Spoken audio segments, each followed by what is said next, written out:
말씀의 제목은 인생의 문제를 만났을 때라는 제목으로 6월 8일 주일 대회 말씀 전하도록 하겠습니다. 우리 인간은 누구나 살면서 자기가 감당할 수 없는 큰 문제를 만날 때가 있죠. 그리고 이 커다란 문제를 만나게 되면 나도 모르게 고통받고 낙심하게 됩니다. 근데 여기서 우리가 한 가지 분명히 알아야 될 사실이 있어요. 이 인생의 문제들은 모두가 하나님의 주권과 하나님의 허락하에 일어난다는 사실입니다. 하나도 빠짐없이 내 인생에서 발생되는 모든 문제에 하나님이 개입하고 계시다는 거예요. 마태복음 10장 29절이 이것을 잘 보여주고 있죠. 참새 2마리가 한 아사리온에 팔리는 것이 아니냐? 그러나 너희 아버지께서 허락지 아니하시면 그 하나라도 땅에 떨어지지 아니하리라. 성경 말씀이 거짓말이 아니잖아요. 다 진리라고 했을 때 참새 1마리가 땅에 떨어지는 것, 하나님이 허락하셔야 떨어진다. 미물 아닙니까, 참새는? 모든 만물의 움직임과 사건이 하나님의 주관 속에, 하나님의 개입 속에 일어난다는 거예요. 참새 1마리도 간섭하시는데 하물며 우리 인생 가운데 일어나는 문제, 이것이 우연이겠습니까? 모든 문제에 하나님이 개입하시고 간섭하고 계신다. 이것을 믿는 것이 참 믿음이에요. 오늘 읽은 본문 말씀은 저와 여러분이 잘 알고 있는 오병이어 기적 사건을 다루고 있죠. 보리떡 5개와 물고기 2마리로 남자만 5,000명을 다 먹였어요. 그리고 12개의 큰 광주리까지 남긴 기적의 사건입니다.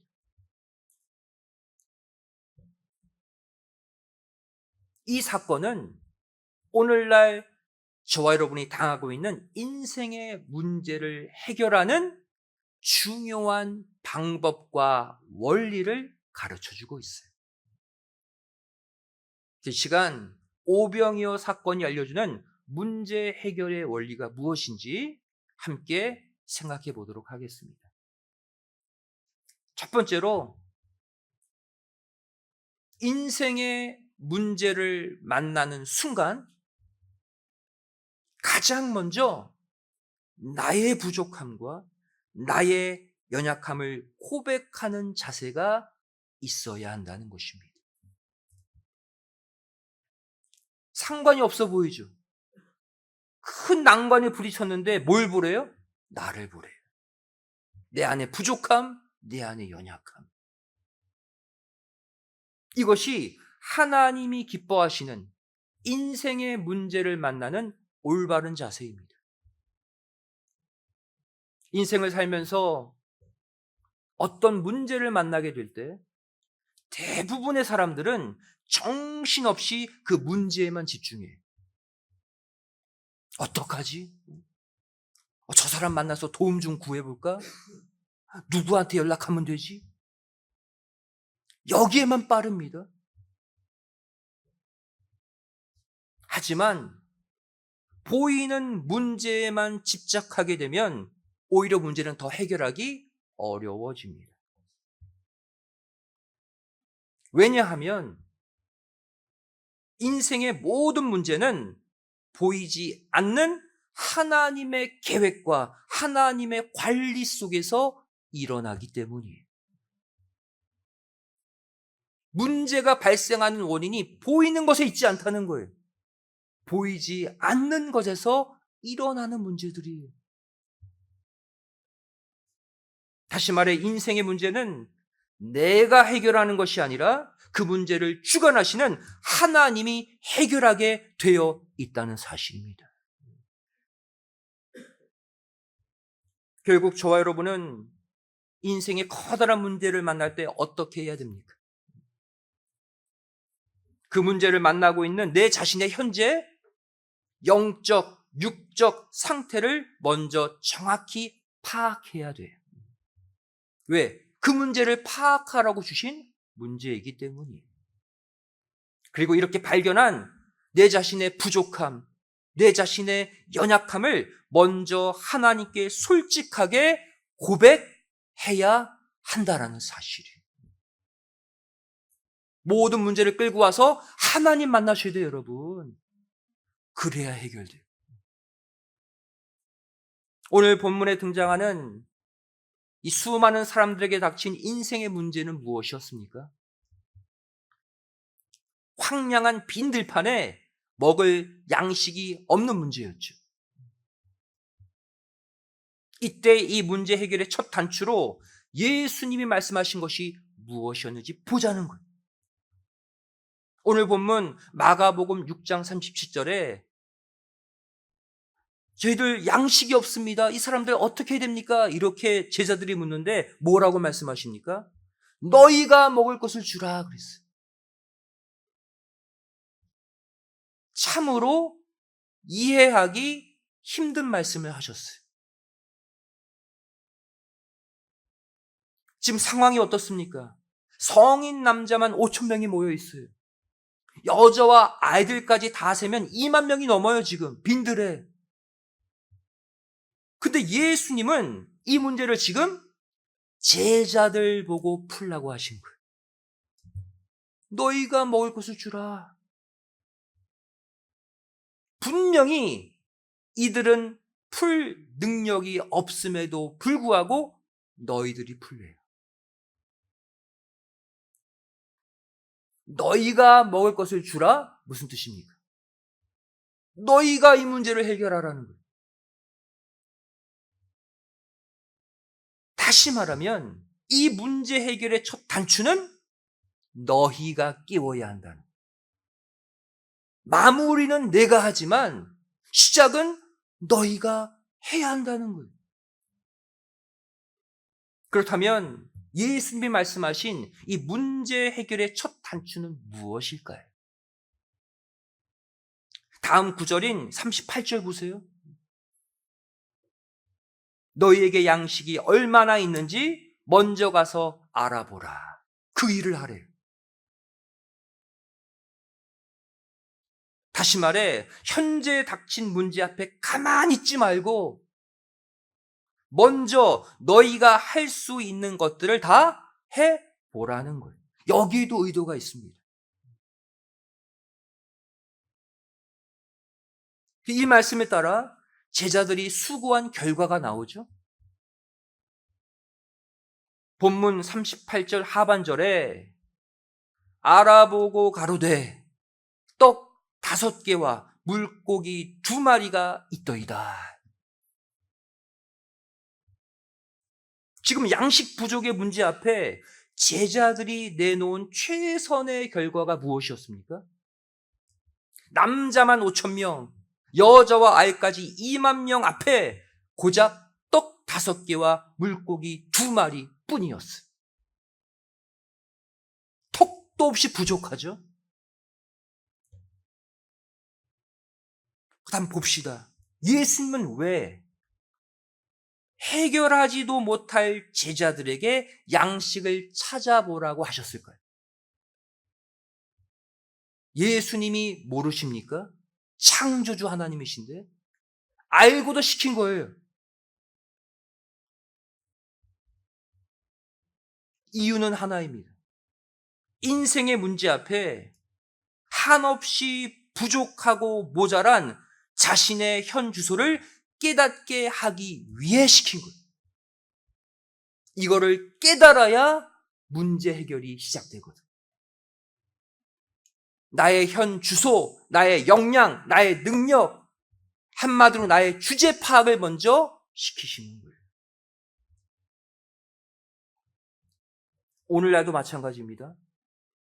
문제 해결의 원리는 똑같아요. 하나님은 현재 우리 인생들 앞에 닥친 물질의 문제, 자녀의 문제, 건강의 문제, 직장 사업체의 문제 앞에 먼저 자신이 가진 힘과 역량을 다 꺼내놓게 하십니다. 이 커다란 문제 앞에 내가 할 수 있는 것이 몇 퍼센트인지, 그리고 문제 해결하기엔 턱없이 부족한 내 자신의 지혜, 능력, 환경을 뼈저리게 깨닫고 하나님 앞에 이 모두를 솔직히 고백하게 만드는 것이 문제 해결의 첫 단추라는 거예요. 이 단추는 누가 끼워야 돼요? 우리가 끼워야 돼요.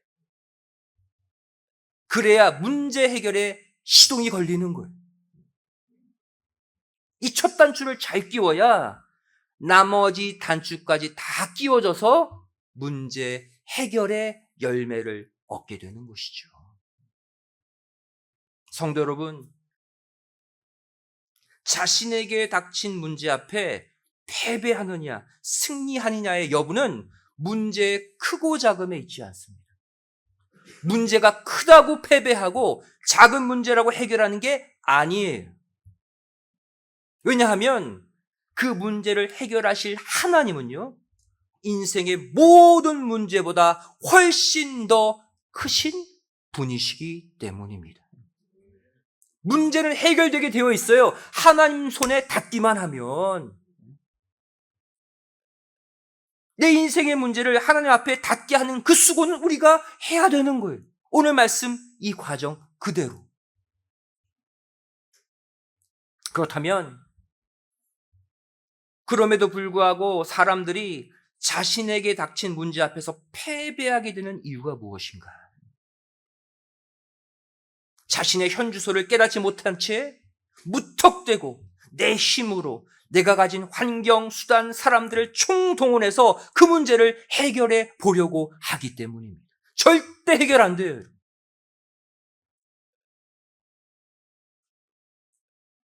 왜냐하면 하나님이 간섭하실 모든 통로를 차단하고 있기 때문입니다.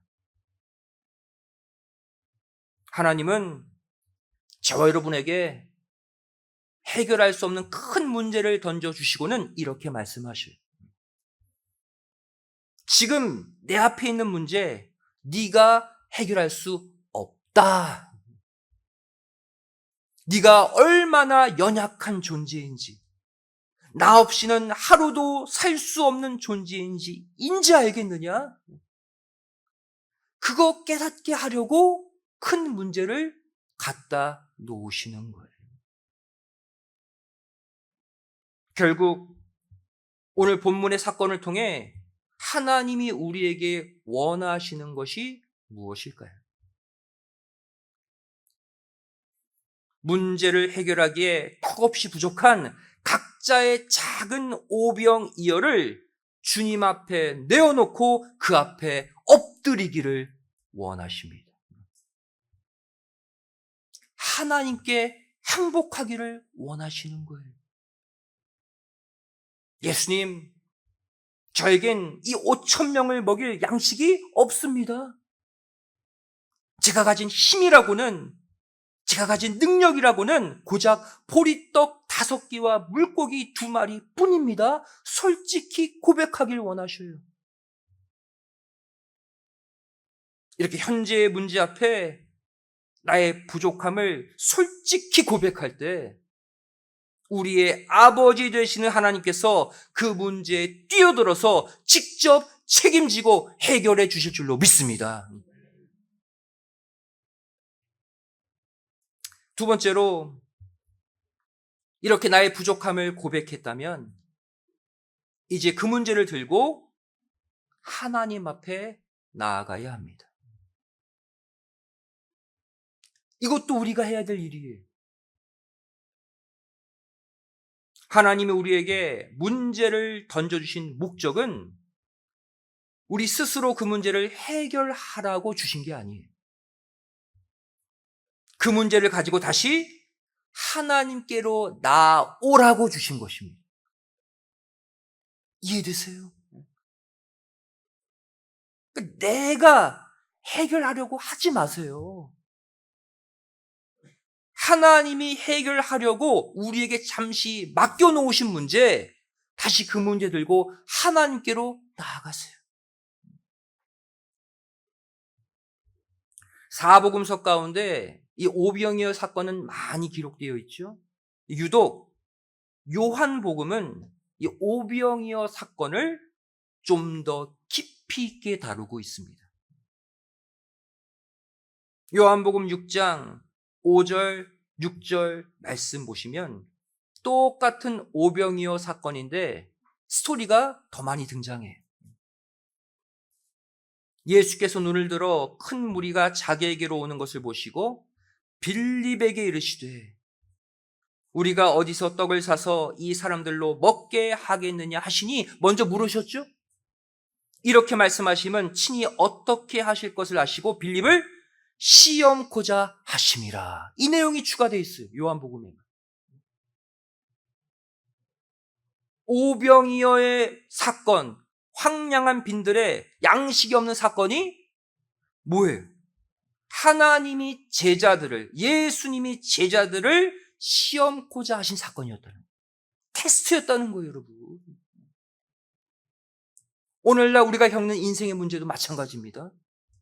우연히 내가 실수해서 생겨나는 문제 같지만 아니에요. 모두가 하나님이 우리의 믿음을 시험하시고 테스트하시는 사건들이에요. 우린 뭐 하면 돼요? 통과하면 되죠. 시험, 테스트, 통과하면 하나님이 문제를 싹 걷어가 주시는 거예요. 요한복음 6장에서 우리는 인생의 큰 문제를 만났을 때 이것에 대한 성도들의 다양한 반응을 발견할 수 있습니다. 요한복음 6장은 오병이어 사건 앞에 두 제자의 다른 반응을 기록하고 있어요. 먼저 빌립의 반응이죠. 오늘날 빌립 같은 성도들이 있다는 거예요. 빌립은 어떻게 반응합니까? 요한복음 6장 7절에 빌립이 대답하되 각 사람으로 조금씩 받게 할지라도 200데나리온의 떡이 부족하리이다 그랬어요. 빌립 같은 사람, 어떤 사람이 자신의 지식과 경험을 가지고 스스로 해결해 보려는 성도를 보여주고 있습니다. 황량한 빈들에서 일어난 양식의 문제를 나름대로 해결해 보려고 자기 계산기 두드리고 있어요. 여기서 조금 내가 빌리고 누구한테 연락하면 어느 정도 해결되겠지. 하지만 예수님은 이러한 빌립의 의견에 절대 동의하지 않으셨어요. 이것은 예수님이 던져주신 문제를 해결하는 정답이 아니기 때문입니다. 두 번째, 안드레의 반응이 나오죠. 똑같은 사건인데 안드레는 어떻게 반응했습니까? 요한복음 6장 8절, 9절 말씀 보시면 제자 중 하나 곧 시몬 베드로의 형제 안드레가 예수께 여짜오되 여기 한 아이가 있어 보리떡 5개와 물고기 2마리를 가졌나이다. 오늘날 어떠한 성도를 보여주고 있습니까? 자신이 할 수 있는 최선의 것을 가지고 주님께 나와서 자신의 부족함을 맡기는 성도를 보여주고 있어요. 내가 할 수 있는 것 오병이어밖에 없어요. 주님, 드린 거예요. 결국 예수님은 어떻게 하십니까? 이 안드레가 가지고 나온 보리떡 5개, 물고기 2마리를 가지고 이들의 인생의 문제를 해결해 주셨어요. 성도 여러분, 현재 우리의 문제가 기적적으로 해결되려면 어떻게 해야 할까요? 빌립과 같이 계산기를 두드리며 혼자 힘으로 해보려고 이리저리 뛰어다닌다고 문제 해결되지 않습니다. 바로 안드레와 같이 내가 할 수 있는 최고의 수고, 최선의 노력으로 얻은 오병이어를 가지고 예수님께 나와서 주님, 제 능력은 여기까지입니다. 나머지는 주님이 해결해 주세요. 예수님 손에 자신의 부족함을 올려놓을 때 주님이 친히 해결해 주심을 믿으시기 바랍니다. 결국 문제 해결은 하나님과 내가 함께 해야 돼요. 내가 해야 할 몫은 내가 하고 나머지 몫은 하나님께 맡길 때 하나님이 마무리해 주시는 거예요.